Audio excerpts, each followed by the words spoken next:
Hey friends, welcome back to Simply Home and Harvest. I'm Jen, and today I want to share with you a video that has really been brewing and I've been thinking on it for a couple of months now, and that is ways that we save money as a family of four. Now, this is just what we do and not something that I'm telling everybody they need to live by, but they are tips and tricks that have helped us in these times of continued inflation. So if that's something that would interest you, stay tuned and we'll chat a bit. All right, so number one, ways that we save money as a family of four is to stop eating out. Now, I wish I could tell you that we perfected this, but truth is we haven't. And just today, I broke that rule and went out for lunch. But most of the time, we do not eat out. Unless we're traveling or we just need convenience every now and then, we try to eat at home as much as possible. That is definitely a way to save money. It not only helps your wallet, it also helps your waistline. Ask me how I know. So that is definitely a healthier option too. And you'll see today that I'm at one of my favorite places to shop and save money, and that's Aldi. But in order to not eat out so much, you've got to cook at home. And the great thing about this channel is that we do a lot of cooking at home. And so if that is something that you're interested in, you can check out my other videos for lots of recipes that are easy to follow, ways that you can create meals for your family at home that are simple, that don't cost a lot of money or a lot of your time. So be sure to stick around for that, and this will be a great time to subscribe to this channel so that you can see more content like that. So number one, stop eating out. We're gonna run in here to Aldi. I'm gonna grab a few things and then we'll go on to the next item on our list. So not only do we have to cook more at home, we've also got to menu plan in order to stop eating out. So that is one of my other tips, and that's number two on our list of ways to save money, is to menu plan. So I've made a plan, I have a list. Now I'm gonna go inside and get what I need from that list and start our menus at home this week.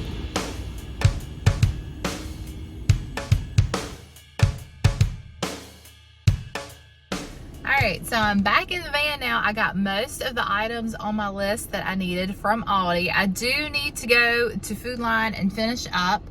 But one thing about menu plan, not only do you have a plan, but also you probably have a grocery list, so you're less likely to buy things that you don't need. Now, is that a fail-proof system? No. Does that mean that things don't just magically jump in your cart when you're on the Aldi finds aisle? No, that still happens. But I can definitely stay within my budget this way. I know just about what I need to spend and what I have on hand by making that list and menu plan. And so the first step when you menu plan is that you want to shop your house, shop your pantry, shop your freezer, your refrigerator, your deep freezer if you have one. Make sure that you're not double buying things.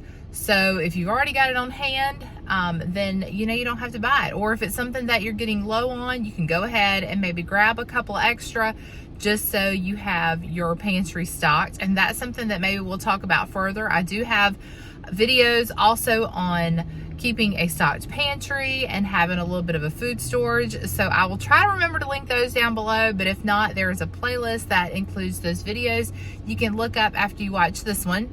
So having a menu plan keeps me on task, keeps me focused, and it definitely works for us.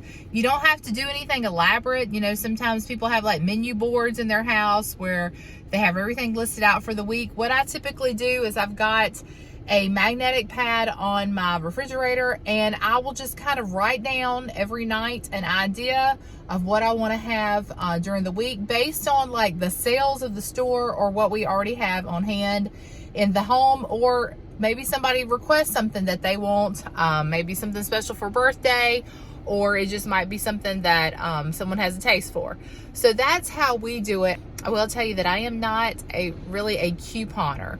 Now, my mom was big on coupons back in the day. I think she still uses them when she grocery shops. But you know, back when I was a teenager, Kroger was really popular for their triple coupons, and they would do it like up to $1, and sometimes they would go up to $1.50, and those were like the big days.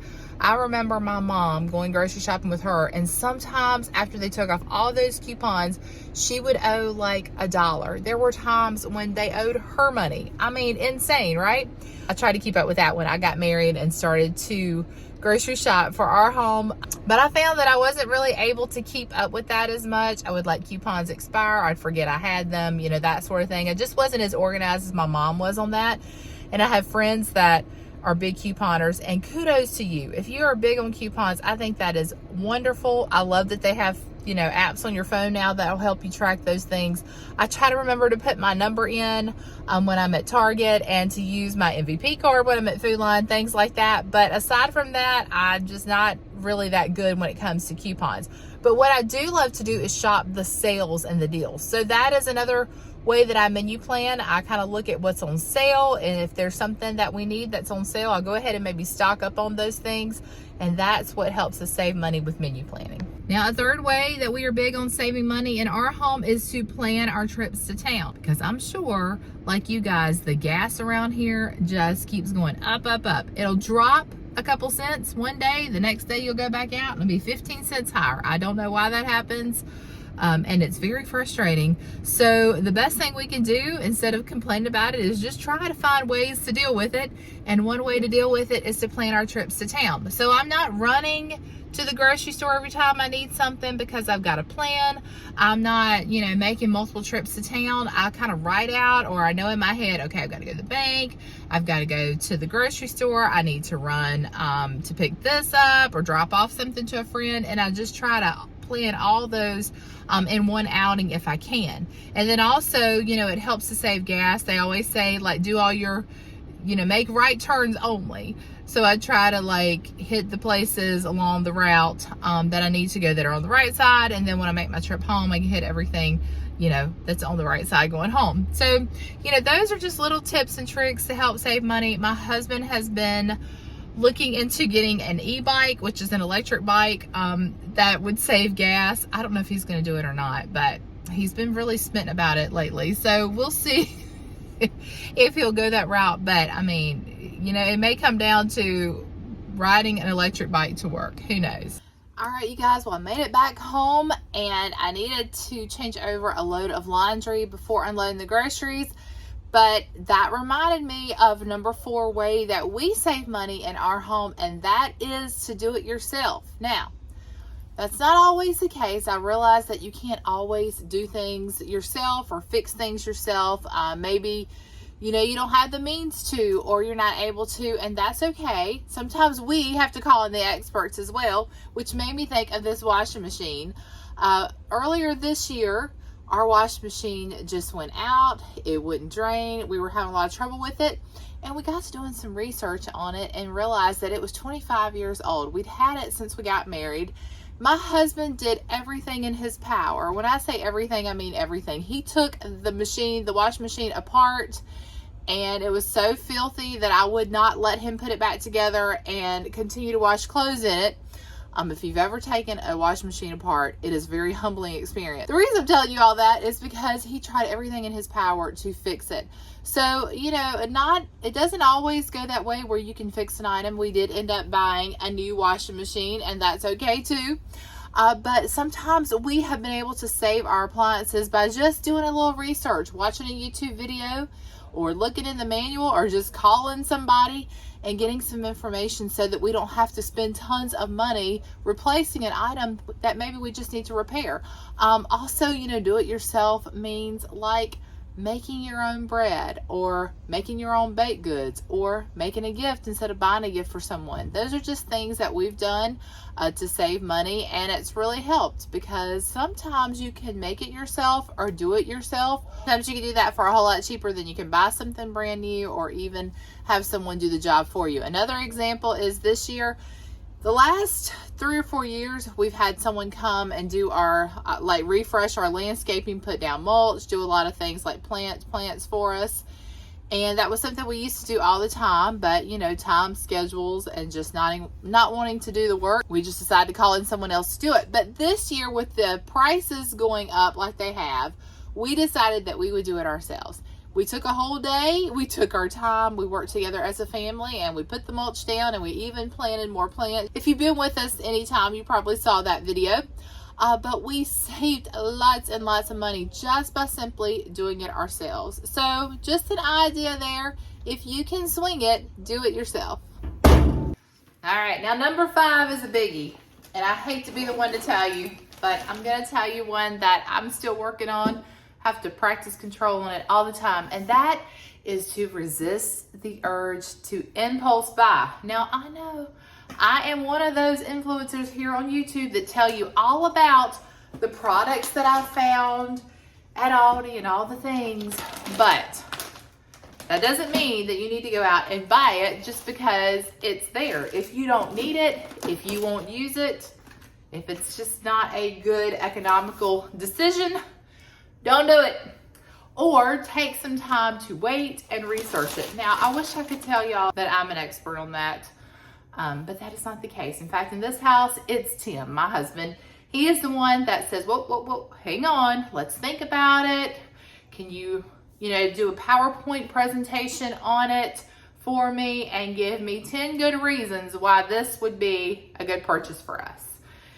And by the time that he finishes the conversation, I just don't want it as bad anymore. But there have been some things I've really fought for. Let's see, what's an example of something? I don't know. A few years ago, I wanted an elliptical real bad. I said, oh, I need an elliptical. That way I don't have to go to the gym. I can use it. I'll use it every day. And he just kept saying, no, I don't think you're going to use it. Oh yeah, I'll use it. It's better than a treadmill. It's better on your knees. All the things, right? And so after a long time, now I did put that one off for quite a while. We bought it. And it was more of a hazard than a help to us because our kids were small then, and we were always afraid they were going to get hurt, to the point that we had chained up the pedals and put a padlock on them to keep our kids from playing on it. And needless to say, I didn't use it hardly ever. So we ended up getting rid of it, and we lost money on it probably in the long run. But that was a lesson learned, to not just go and buy something without really thinking about it and researching it and really thinking, will I use it? Because what I love the most is just walking in my driveway every morning, up and down for about 30 minutes with my headphones on, listening to a good podcast or some music or scripture most of the time. I'm getting my daily scripture reading in, and I love that. I love being outside in nature, and that is the way I really enjoy exercising. And guess what? Absolutely free, right? I don't even have to leave my house. But that's not the case for everyone. I realize that some people don't have a good place to walk. So if you need to spend money on the gym, you go right ahead. But try to resist the urge to impulse buy. And I'll tell you another thing. It's really hard when you're on social media because those Amazon ads are always popping up.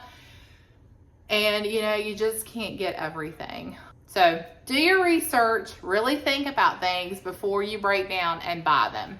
Well, I hope today's video has been helpful to you. Maybe things that you could consider incorporating into your life and using for your family to save money through these very tight times. Hopefully things will turn around, but if they don't, we're probably going to be making more of our own bread and, sharing and bartering with our neighbors. It's not a bad habit to get into. You'll be probably growing your own garden here soon if you haven't already. But it's not a bad habit to get into. Those things are just so rewarding. And when you can save that money, it feels so good. It's also something we want to pass on to the next generation, right?